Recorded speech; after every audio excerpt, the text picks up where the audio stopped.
Begin here in New York as testimony from a key witness will resume in the hush money trial of former President Donald Trump. On top of that, a separate hearing today will focus on the gag order that prohibits Trump from attacking witnesses, jurors, and others involved in the case. Prosecutors argue that he has repeatedly violated the gag order, something Trump's lawyers deny. The former president faces 34 counts of falsifying business records. The charges are related to alleged hush money payments made to adult film actress Stormy Daniels. Mr. Trump has pleaded not guilty to the charges. During opening statements yesterday, prosecutors alleged the payments were part of a criminal scheme to corrupt the 2016 election. Trump's lawyers say no crime was committed. That key witness is former National Enquirer publisher David Pecker. He is expected to be back on the stand today. The former president addressed reporters after court adjourned for the day. It's a case as to bookkeeping, which is a very minor thing in terms of the law, in terms of all the violent crime that's going on outside as we speak. This is what took me off and takes me off the campaign trail, because I should be in Georgia now. I should be in Florida. I'm sitting here, and this will go on for a long time. It's very unfair. We're joined again this morning by NBC News correspondent Vaughn Hilliard from outside the courthouse in Lower Manhattan, and in studio by NBC News legal analyst Danny Savalos. Good morning to both of you. Vaughn, let's start with you and begin with that hearing about alleged violations of the judge's gag order. So what can we expect there? Also, bring us up to speed on yesterday's proceedings, which did end a little earlier than we thought they might. Right, this gag order hearing was added to the docket a week ago after the prosecution brought to the judge multiple social media posts by Donald Trump that they contended violated the gag order against him from attacking witnesses who are going to be going into this criminal proceeding and testifying about the case. Now, there are questions about whether it actually violated the gag order, and that is what Judge Merchan said that he would make the determination on today. But since then, there was another social media post that the district attorney's office brought forward suggesting that Donald Trump was implicitly intimidating potential jurors. He quoted a Fox commentator who was questioning the motives of some of the potential jurors. Now, just yesterday, we should note, as Donald Trump was leaving the courthouse, he was attacking Michael Cohen, another one of those potential witnesses, repeatedly trying to undercut his credibility, calling him a liar. The question is, will Donald Trump be punished here this morning? And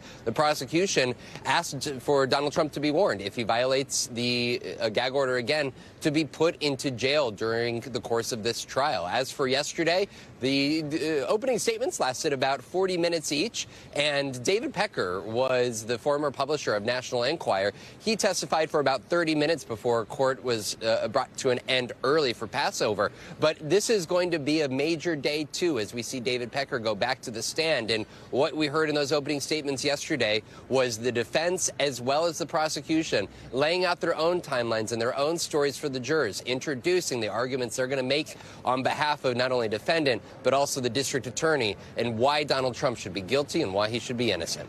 So, Danny, let's bring you in here and talk about the defense's opening statement. Trump's lawyer, Todd Blanche, said, quote, "There's nothing wrong with trying to influence an election." He also said Stormy Daniels' testimony is salacious, but, quote, "does not matter." What are your takeaways from what their argument? Do they have a point here? He's right about the Stormy Daniels. And the Stormy Daniels, did they or didn't they when it comes to this sexual tryst? It really doesn't matter for purposes of this case.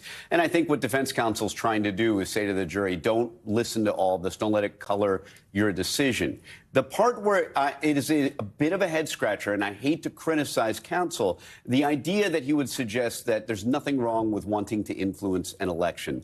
The concern I have is that he's almost conceding the second part of what the state has to prove. They first have to prove that somebody falsified business records, Donald Trump, and then to bump it to a felony, they need to show that that was in order to conceal an unlawful campaign contribution. And then the statement, hey, there's nothing wrong with trying to influence an election. You can see how jurors might get confused and see this as him kind of conceding that second thing that prosecutors have to prove. And I expect that in the closings, prosecutors are going to point to that very statement in Blanche's, and that's defense counsel's opening statement. So after court yesterday, Trump talked more about bookkeeping. Let's take a listen to what he had to say. We'll talk about it on the other side. If a lawyer puts in a bill or an invoice and you pay the bill and in the book, it's a little line. That's a very small little line. I don't know if you could even write more than 2 words. It's not like you could tell a life story. They marked it down to a legal expense. This is what I got indicted over. Based on what he said there, how do prosecutors make their case and say, hey, there's a crime here? See, you're watching Donald Trump in that clip. I'm watching his lawyer right behind him and thinking, what is he screaming in his head right now? Because you know that as Donald Trump's lawyer, it's baked into the deal that he's going to say and do whatever he wants to do, no matter what you advise him to do. And if you're Todd Blanche, his attorney, who you can see right there on screen to the right, you're running all the equations in your head. How bad did what he just say hurt us? And when he's talking, he's locking himself in to a theory of the defense, one that they don't need to reveal at this stage. He's essentially saying, okay, our defense is going to be Cohen submitted an invoice, I signed it, and that's it, like many business people do. The problem is, what if that is refuted by some of the evidence, the testimony and the documents and the circumstances in this case? His theory of the defense may come back to bite him. There's no reason why prosecutors can't seek to take that tape that we just saw and throw it right into the bag of evidence. Vaughn, let's talk more about something you mentioned a moment ago. The first witness today, David Pecker, the former publisher of the National Enquirer. He did already take the stand yesterday briefly before court wrapped up. The jury heard about the alleged catch-and-kill strategy that was designed to stop negative stories. What else is on the docket today, do we think?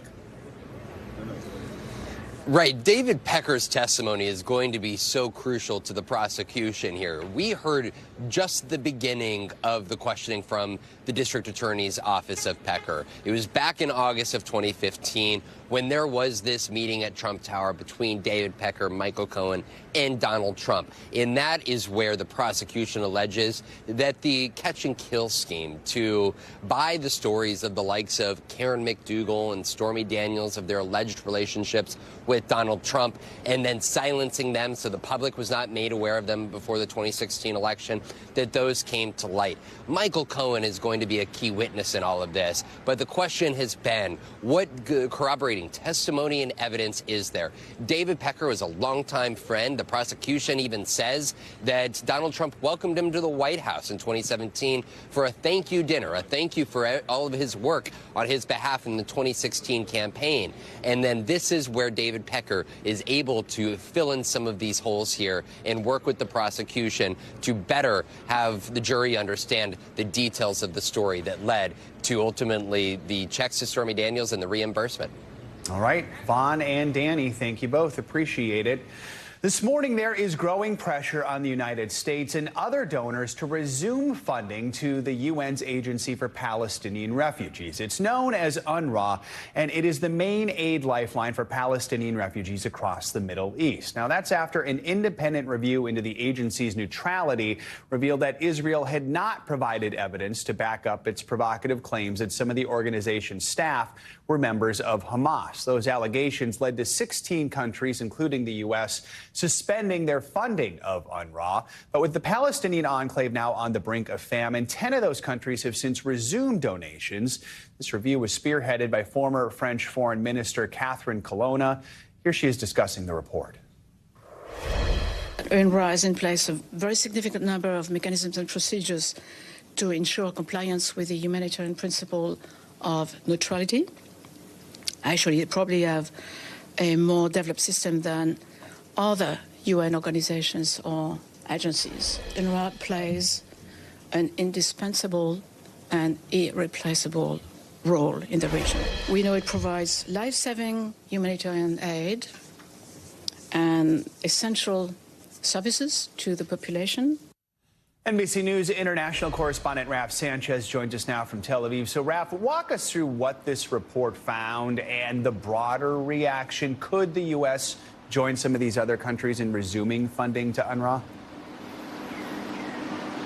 So, Joe, two big headlines out of this report. The first is, as you've just played in that sound, this report found that UNRWA does have significant mechanisms in place to ensure its neutrality, to screen out potential Hamas, Islamic Jihad infiltrators who might be trying to join the organization. But this report said there is still more that UNRWA could be doing. The UN has accepted all the recommendations that were in this report. The other big headline, Israel has said that there are more than 2,000 Hamas and Islamic Jihad operatives who are employed by UNRWA inside of Gaza. And this report said the Israeli government up to this point has provided no evidence to support that claim. Now, the Israelis are saying that this report offers only cosmetic solutions, that it doesn't grapple with the real scale of the Hamas infiltration of this UN agency, but they haven't addressed whether or not they did provide any evidence to the UN. The U.S. says it is reviewing this report. At this stage, there is no commitment from the Biden administration to restore funding to UNRWA. UNRWA says American money is absolutely crucial as it tries to fend off famine inside of Gaza. And I should just say there is a separate investigation going on inside the UN into Israeli allegations that 12 UNRWA staff actually directly took part in the October 7th attack. We haven't seen the findings of that investigation yet. Joe. Raf, let's talk about the situation inside Gaza, especially the southern city of Han Yunis. We understand health workers have recovered more than 200 bodies from mass graves at the Nasser hospital, which was the scene of a major Israeli raid. What more are we learning about that? Right, Joe. So the Gaza Civil Defense is now saying they have found 283 bodies in that mass grave. You can see on your screen there, people for days have been sifting through it. And we are hearing just horror stories of families coming and finding the bodies of mothers, fathers, brothers, sisters inside of that grave. Now, this grave was dug by Palestinians during an Israeli raid on the Nasser hospital in the city of Han Yunis. They say at that point it was simply too dangerous to leave the hospital, that people were being killed anytime they tried to left. So they were burying people inside of the hospital grounds. These are people who were killed either in the raid itself or died during the siege, during the weeks when this hospital was cut off. But it is a grim, grim discovery, and our team in Gaza is saying that after Israeli forces pulled out of Han Yunis, they are now finding bodies all over that southern city. Jeff. All right, Raf Sanchez. Raf, thank you so much. On college campuses here in the U.S., outrage is growing over Israel's actions in the war in Gaza. Tensions are growing, too. Overnight in New York, several pro-Palestinian demonstrators were arrested at NYU following a confrontation with police. This follows a controversial crackdown at Columbia University, where students were arrested for pro-Palestine protests.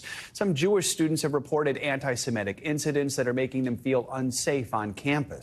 NBC News correspondent Aaron McLaughlin reports. Tension across major American college campuses. If you do not leave, you will be arrested.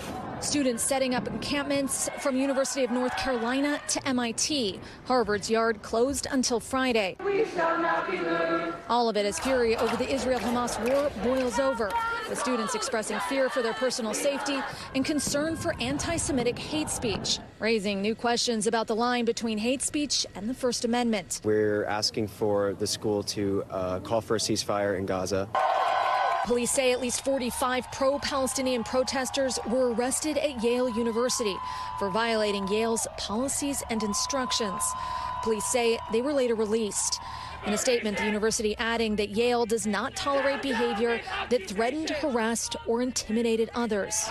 Meanwhile, at Columbia, classes were online only, with the university's president calling for a reset to de-escalate the rancor, while also adding more than 100 safety personnel to campus after more than 100 protesters were arrested last week. But with videos like this emerging online, and another showing a young woman holding a sign pointing in the direction of Jewish students saying Al-Qassam's next targets, Hamas's military wing, Students Andrew Stein and Alicia Baker say they don't feel safe. It was the most terrified I'd probably been in my entire life. On Saturday night, Stein says he was on campus for a pro-Israel counter-protest when this happened.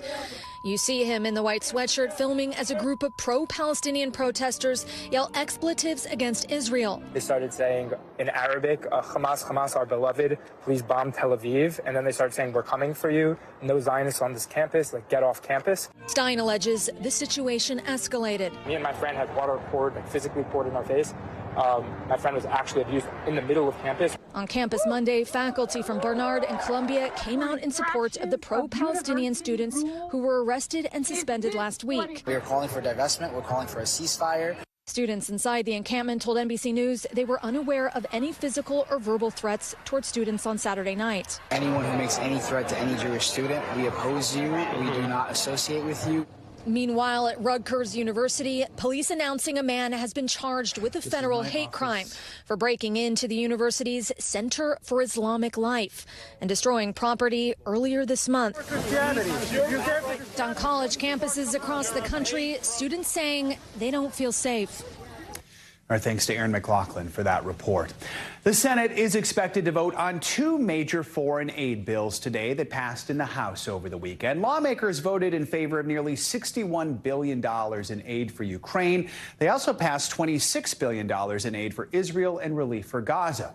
Now, a controversial third bill, which could impact tens of millions here at home, is heading to the Senate, too. That's the proposed TikTok ban. Our very own Savannah Sellers has the details. Hey, Joe, good morning. Sorry, I'm not there with you today. So along with that foreign aid package heading to the Senate, a bill that could effectively ban TikTok also heads to the Senate. Now, the legislation has been updated since the one that we were talking about a month ago. But TikTok says if it passes, it will fight it in court nonetheless. TikTok, the closest it's been to a national ban becoming a reality. The Senate expected to vote on the bill the House passed over the weekend. The bill is passed without objection. It appears likely to pass in the Senate, too. And President Biden has said he will sign the bill, which would require TikTok's Chinese parent company, ByteDance, to sell its stake in the platform within a year or face a national ban. An earlier bill would have required a sale within 6 months. TikTok is really built as a massive data collection machine. Congress looking to address national security concerns with worries China could access the sensitive data of the app's 170 million American users. According to the app's privacy policy, they automatically collect geolocation-related data and browsing history. The problem is that when ByteDance decides to create a wall to block U.S. data from leaving the United States, it's like asking the wolf to build a safer henhouse. TikTok has denied sharing data with the Chinese government. In a statement, TikTok said the bill would trample the free speech rights of 170 million Americans and devastate 7 million small businesses, vowing in an internal memo obtained by NBC News to fight the legislation in court if passed, encouraging employees to stay composed and its users to fight hard against a possible ban. Deborah Mayer relies on TikTok for her business selling handbags. She says it's added upwards of 6 figures in sales. The numbers just keep growing month over month. What percentage of your sales would you lose if TikTok were to be banned in the U.S.? Overnight, probably about 60%. One of millions of users who will be watching this week's vote very carefully.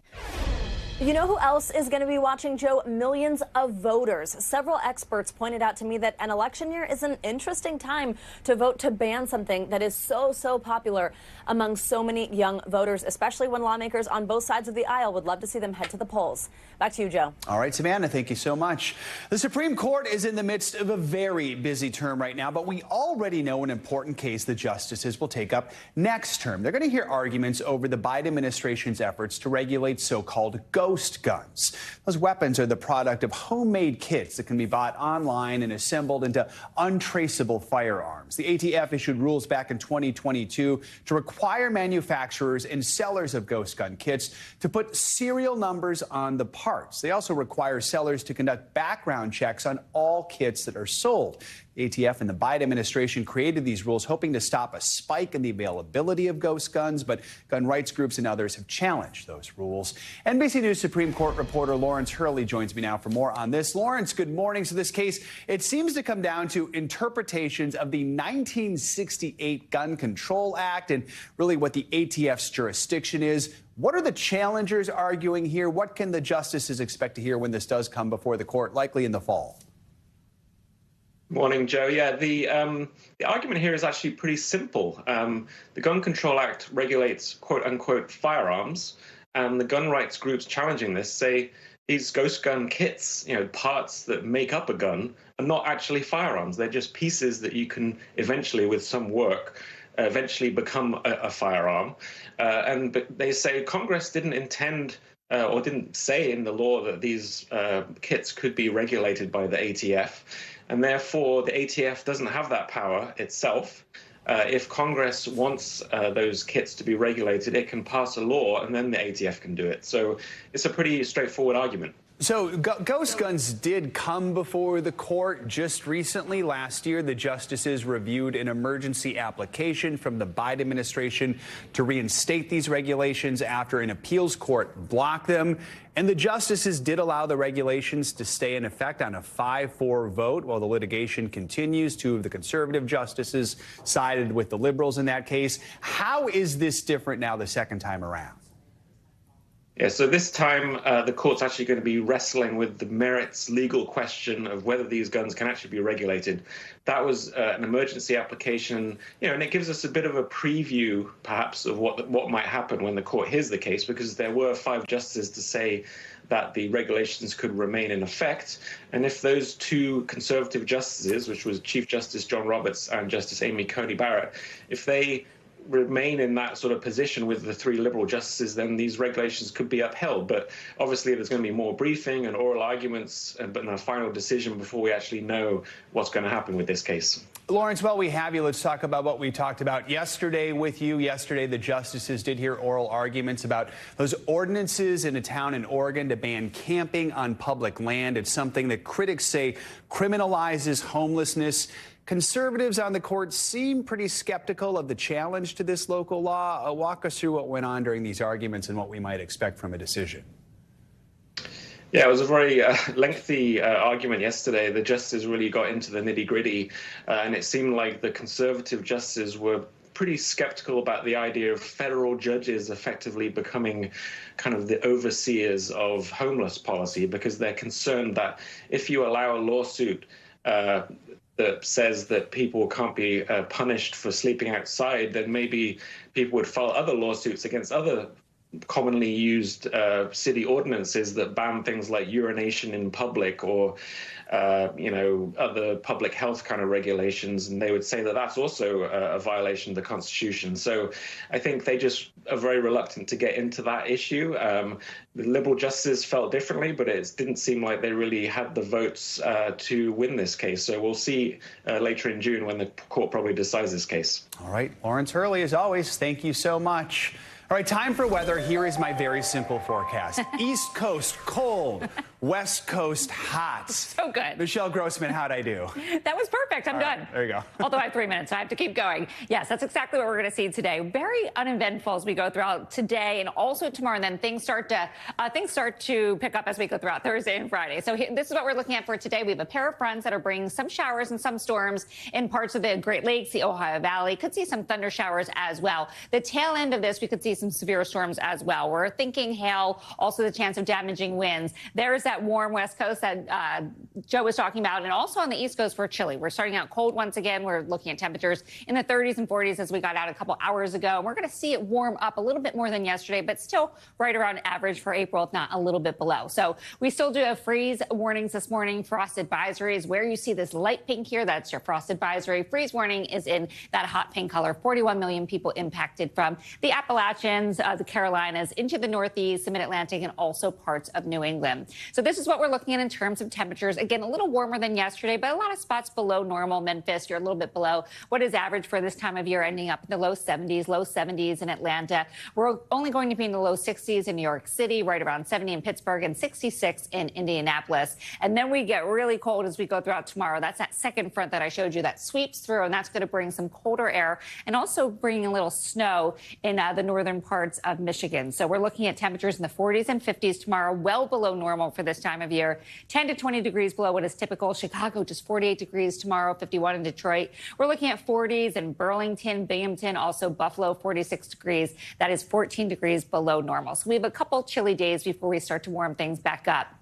We also have that front that I was talking about. Could see some heavy rain in spots, but for the most part, this is going to be light stuff. We're not expecting severe storms, but we are anticipating the isolated chance for a strong storm that could bring some hail and also some damaging winds. This is going to sweep through. It's going to move off to the east tomorrow. That's going to bring isolated showers to the northeast on your Wednesday. So morning showers, a little wet snow mixing in as well, because that cold air is going to mix in, especially in the state of Maine. And then the front moves off the coast by the afternoon. Notice this light green on the map. That's sort of telling us that we're not expecting a lot of rain, but still could see pockets. You see a little yellow there in parts of Illinois, and we could see some heavier pockets of rain.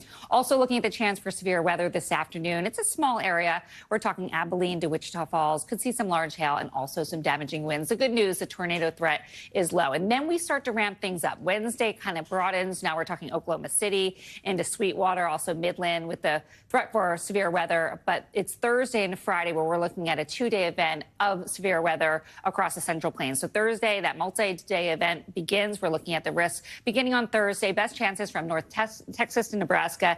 Then by Friday, we're looking at showers and storms overspreading the plains and also the Midwest. Locally heavy rain and gusty winds. So quiet the next 3 days. And then it's really Thursday, Friday, and Saturday we're going to be looking at for that severe weather to come back. Thanks for watching. Stay updated about breaking news and top stories on the NBC News app or follow us on social media.